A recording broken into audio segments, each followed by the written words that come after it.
Welcome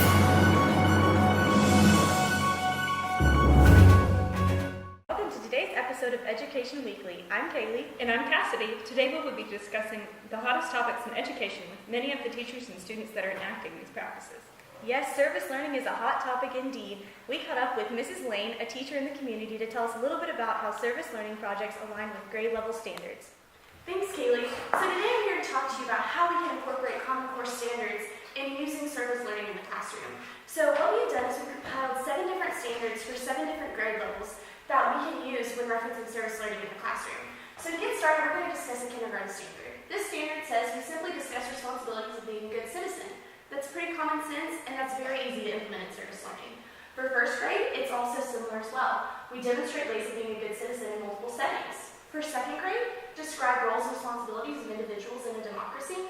This is a little bit more abstract, but we're still able to incorporate the service learning aspect through this standard.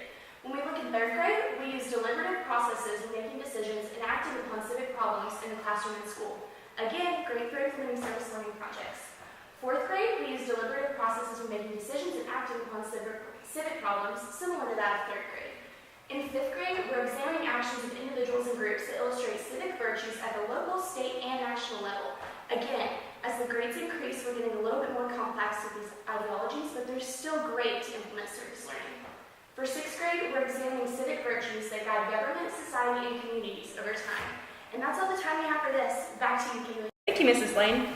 We caught up with one school in Fayetteville, Arkansas that has taken it upon themselves to serve the homeless population in their community. Approximately 3,000 men, women, and children are classified as homeless in this city alone. They're working to try to change that.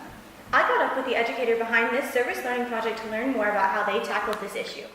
Thanks, Cassidy. I'm here with Miss Liggett to discuss the service learning project her 5th grade class did in their community. Miss Liggett, can you tell me a little bit about the purpose of the project?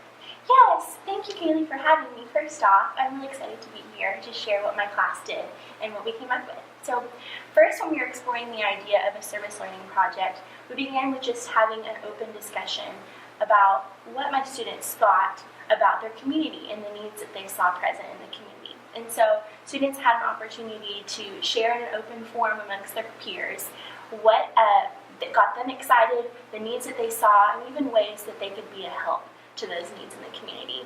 So after discussing just a few different ideas, we all came to a conclusion on the premise of poverty that's prevalent here in Northwest Arkansas.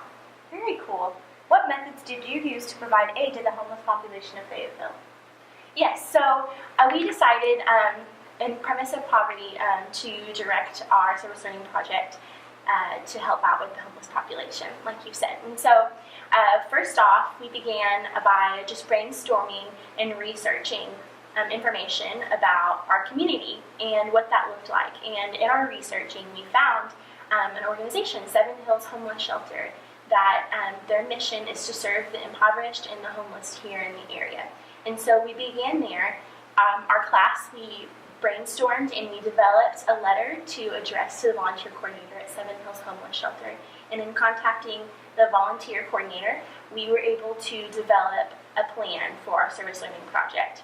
We decided that we wanted to do indirect service, and so the way that we approached that was developing a fundraiser for Seven Hills.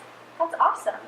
How did you educate people in the community about the issue of homelessness in our area and this fundraiser that you and your class arranged? Right, I'm so glad you asked that, because educating our community and even my students as they explored, they were able to learn a lot. And so that was really what got us going, was our research. And as my students learned more, we were able to develop some different ideas and create opportunities for different outlets of how we can share that with parents and also just the community as a whole. And so the ways that we contacted those people were, first, we created a newsletter, just an informational newsletter addressing the situation that we deemed necessary to address in our service learning project with poverty. And so that was just an informational newsletter that we sent out to the parents a few weeks prior to the event. And then a week prior to the event, we created social media accounts, and we used that sort of avenue to promote the event, just sharing with the community. Very cool. Did any parents or students present issues with this project or working with this population?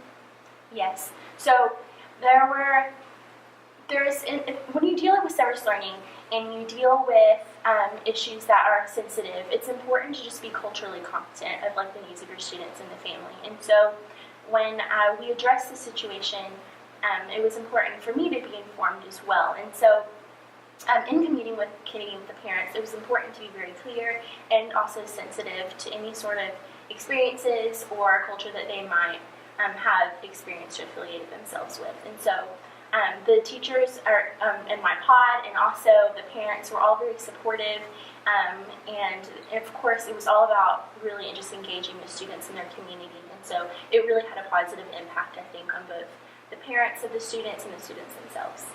Very nice. Well, it sounds like it was an incredible project, and thank you so much for your time, Mrs. Liggett. Cassidy, back to you. Thank you, Kaylee. To see the impact of the project on the students, Ashley caught up with 2 students from Miss Liggett's class to discuss the results. Thank you, Cassidy. Now I'm here with Timmy and Sally, and we're here to discuss this incredible project that they did within Miss Liggett's class. Did you all enjoy the project that you guys took part in? Yeah, I really liked being able to help people in my city. That's incredible. So did either of you guys have any special jobs within the project? Yeah, we got to make flyers and advertisements for websites and stuff. Wow, that's so incredible. So if you guys don't mind sharing, did your teacher disclose how much money you guys raised through this incredible service learning experience? I think we raised close to like $80. Oh my goodness, that is so incredible. Look at this incredible impact these students are having on our community. Cassidy, back to you. This just in, Ashley's live at Peabody Hall with 3 students who also did service learning projects in the community. Reporting live in the service learning project of Courtney, Carly, and Miranda. Hey ladies, how are you guys doing this evening? Good. I'm great, thanks. So we're doing this incredible segment on service learning projects within schools, and we just want to know what your service learning project is about. Could you guys tell us a bit about that? Yeah, definitely. So ours is about mental health awareness for elementary pre-service teachers, so that way they'll be more knowledgeable for when they go into their own classroom about different techniques that they can use, or even what mental illness can look like in elementary school kids. That's incredible. So how has your service learning project and experience in planning helped aid you to become a better pre-service teacher? Doing research about mental health awareness and then learning about how, like when we were teaching them, it helped us, I think, for our future classrooms for sure. So. That's incredible. So can you all see yourself using service learning projects in your future classroom? Oh, definitely. I think it's a great way to let students share like their interests and really get to research on something that's important to them. So they'll just be passionate about it. So. That's so incredible. Well, that's all the time we have. Thank you guys so much for giving us the opportunity to interview you all. And I hope you guys have a great evening. Kaylee and Cassidy, back to you. How cool is it to see schools encouraging their students to serve their community in this manner? It truly is incredible. Well, that looks like all the time we have for today. I'm Cassidy. And I'm Kaylee. Have a great day.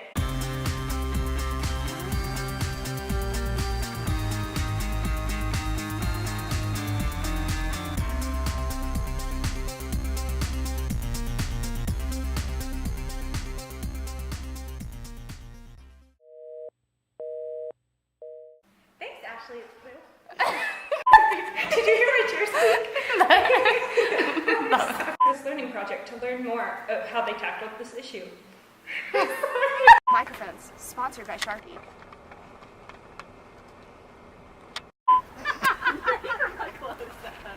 Judy, did you guys enjoy the project? I like turtles. Okay.